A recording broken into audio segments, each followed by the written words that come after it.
एक दुर्घटना के बाद एक आदमी को एक अजीब बीमारी हो गई। जो कोई भी उसके पास आता वो तुरंत मर जाता, यहां तक कि उड़ते पक्षी भी नहीं बचते।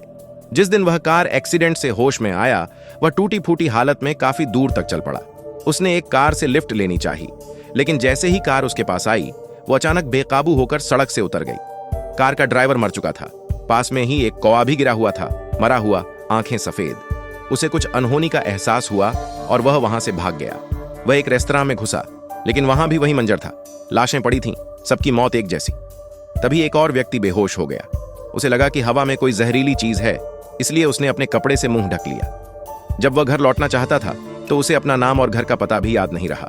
सौभाग्य से उसकी जेब में एक आईडी थी, जिससे उसे अपना नाम और पता चला।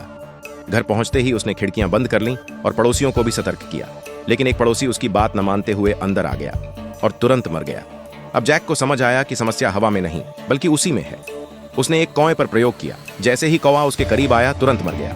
अब वो पूरी तरह आश्वस्त हो गया कि मौत की वजह वही है। जैक ने जांच करके यह पता किया कि उसकी मौत की सीमा लगभग 15 मीटर तक है, इसलिए वह लोगों से दूर रहने लगा। वह पुलिस को बुलाना चाहता था, लेकिन डर था कि वो भी मर जाएंगे। फिर एक दिन एक औरत आई जो 15 मीटर के भीतर आने के बावजूद नहीं मरी।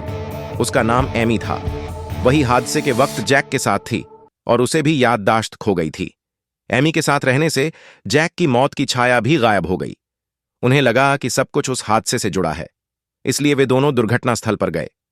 वहां एक बड़ा काला गड्ढा था, जैसे कोई साधारण एक्सीडेंट नहीं, कुछ अलौकिक हुआ हो। काले पौधों को देखकर जैक को यकीन हो गया कि ये सब एक रहस्यमयी ताकत का असर है।